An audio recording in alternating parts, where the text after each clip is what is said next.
Before skipping the video सुनिए, अगर आपने साल भर में साइंस 1 में 10th स्टैंडर्ड में कुछ भी नहीं पढ़ा की और आप चाहते हैं कि बस ये 2 दिन में एग्जाम्स है और आप पढ़कर 30 प्लस मार्क्स लेकर आ जाए, तो ये स्ट्रेटजी को फॉलो करें और आउट ऑफ 10 चैप्टर्स में से ये इंपॉर्टेंट चैप्टर आप पढ़ लेते हो तो आपका इजीली 30 प्लस मार्क्स आ जाएगा। तो 60 में से हम वेटेज देखते हैं कि इंपॉर्टेंट चैप्टर्स कौन-कौन से होते हैं। अगर हम ये first, second, third, fourth and 9th 10th chapter लेते हैं, यानी हमने 10 चैप्टर में से 5th, 6th, 7th, 8th को अगर एलिमिनेट कर दिए, रिमेनिंग चैप्टर्स जो बच जाते हैं तो उसका मार्क्स अगर काउंट करोगे तो कितना आ जाता है 36 मार्क्स। यानी 36 मार्क्स का इसी में से क्वेश्चंस रहेंगे। ये जो 5-6 चैप्टर्स बताए गए, ये 6 चैप्टर्स में से 36 मार्क्स के क्वेश्चंस रहेंगे, including objectives, give reasons, diagram based questions and short notes या ब्रीफ आंसर।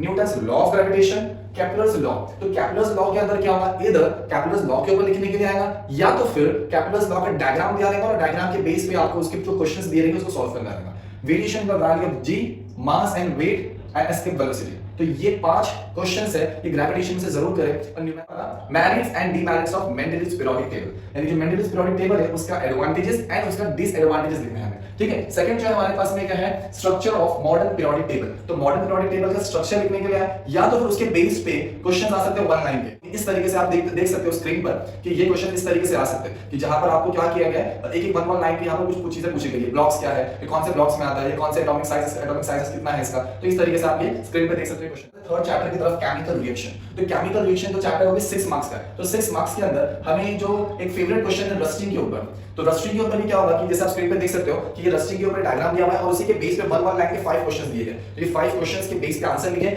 या तो फिर इसकी जगह पर क्या हुआ कि डायग्राम बनाकर दिया गया और आइडेंटिफाई करने के लिए कहा गया कि आइडेंटिफाई करिए कि कौन सा डायग्राम है और उसकी जो फंक्शंस है या उसके केमिकल्स जो इक्वेशंस है वो लिखे करके। अब ये 5 मार्क्स के लिए आ सकता है इधर, या तो इसके अलावा रिएक्शंस है। तो रिएक्शंस हमारे पास 4 तरीके के हैं। तो ये भी मोस्ट फेवरेट जो है oxidation and reduction, redox reaction के ऊपर बेस्ड क्वेश्चन आ सकता है। एक्सोथर्मिक रिएक्शन आ सकता है, डिस्प्लेसमेंट, डबल डिस्प्लेसमेंट आ सकता है, कॉम्बिनेशन डिकंपोजिशन भी आ सकता है। तो इसमें से कोई एक या 2 आपको आ सकते हैं। तो ये केमिकल रिएक्शन का चैप्टर भी अच्छे से करें, इसके बेस पे गिवरेंसेस भी होगी फिर ये केमिकल रिएक्शन चैप्टर अच्छे से करें। ठीक है। अब हम आगे मूव करते हैं 4th चैप्टर की तरफ। ये सबसे ज्यादा वेटेज चैप्टर है, यानी 7 मार्क्स का चैप्टर है जो आपको दिख रहा होगा 4th चैप्टर। तो इसमें जो है बहुत आसान भी है क्योंकि इसमें आपको लेंथी आंसर्स भी नहीं पढ़ना है। अगर वहां पे डायग्राम बेस्ड क्वेश्चंस आने के चांसेस कहां पर है, राइट हैंड थंब रूल के ऊपर, कि जहां पर आप स्क्रीन पे देख सकते हो कि इस तरीके से यहां पर सिर्फ राइट हैंड थंब रूल का डायग्राम दिया गया, उसी के बेस पे क्वेश्चंस लिखना है। या तो फिर Fleming's rule, right hand rule भी या लेफ्ट हैंड रूल, या तो लिखने के लिए आ सकता है शॉर्ट नोट बेस पे, या तो ये सब देख सकते हो कि डायग्राम पूछा गया है, उस डायग्राम के बेस पे आपको आंसर लिखने के लिए भी आ सकते हैं। तो ये 3 आंसर्स तो आसान हो गए, right hand, left hand, right hand thumb rule वाला। इसके अलावा क्या हो सकता है, DC electric motor and AC generator, ये क्वेश्चंस भी हो सकते हैं।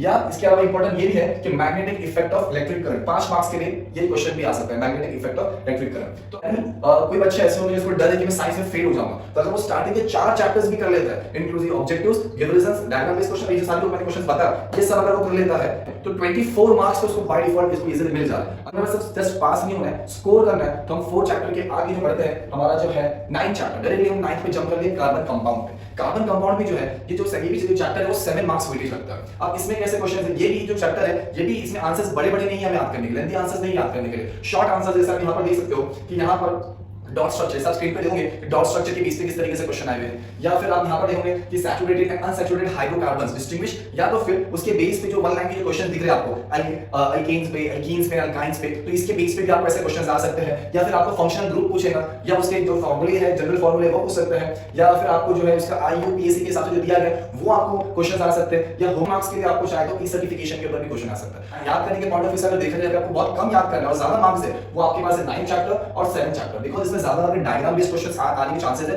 जो आगे आपको कम लिखना पड़ेगा, कम याद करना पड़ेगा, ज्यादा स्कोर कर सकते हो। अब हम चलते हैं हमारे इंपॉर्टेंट चैप्टर के आगे जो 10th चैप्टर है, स्पेस मिशन। तो स्पेस मिशन के अंदर ये भी 5 मार्क्स का चैप्टर है। इसमें जो क्वेश्चंस जो दिए गए हैं ये बेस्ड हमारा क्या होगा, सैटेलाइट्स के बेस्ड होगा, स्पेस के ऊपर बेस्ड हमारे क्वेश्चंस हो सकते हैं। तो सबसे फर्स्ट क्वेश्चन हम टेबल सामने देख रहे होंगे कि जहां पर टाइप्स, फंक्शंस एंड नेम दिया है। तो ये टेबल में से भी आपको आ सकता है कि ये जो टाइप ऑफ सैटेलाइट है वो क्या फंक्शन करते हैं और क्या नेम उसका दिया गया है, तो अच्छे से बाहर कर लेंगे। ये चार्ट के अलावा आपको आ सकता है कि इंपॉर्टेंस क्या है स्पेस मिशन का, क्यों जरूरत है हमें स्पेस मिशन की। फिर इसके अलावा ये भी बहुत डायग्राम बेस्ड इजी क्वेश्चंस है कि इस तरीके से आप देख रहे होंगे स्क्रीन पे कि जो डायग्राम बना दिया गया है, बस हमें यहाँ पे हाई ऑर्बिट, मिडिल ऑर्बिट या लो ऑर्बिट, यानी HEO, LEO एंड LEO इसका बताना है। फिर इसके बाद में डायग्राम बनाने के लिए देखा जाए तो आपको PSLV में से आ सकता है, यानी जो स्ट्रक्चर है PSLV का जो बना डिजाइन इस तरीके से किया गया, सब स्क्रीन पे देख रहे होंगे। तो बस ये डायग्राम आपको स्ट्रक्चर करना है, डायग्राम बनाना है, तो आपको यहाँ पर मार्क्स मिल सकते हैं। फिर इसके बाद में है हमारे पास Indian space technology, space debris and management और आर्टिफिशियल सैटेलाइट और उसके फंक्शंस। तो आपको ऐसा क्वेश्चन आता है कि एनी 2 आर्टिफिशियल सैटेलाइट्स लिखिए और उसके आप किस तरीके से फंक्शन करती है। तो अगर हो आपकी इतने जो क्वेश्चन दिए गए हैं, ये लिमिटेड क्वेश्चंस भी अगर आप पढ़ लेते हो तो इन शॉर्ट आप फेल नहीं होंगे और आप स्कोर एक अच्छा कर सकते हो।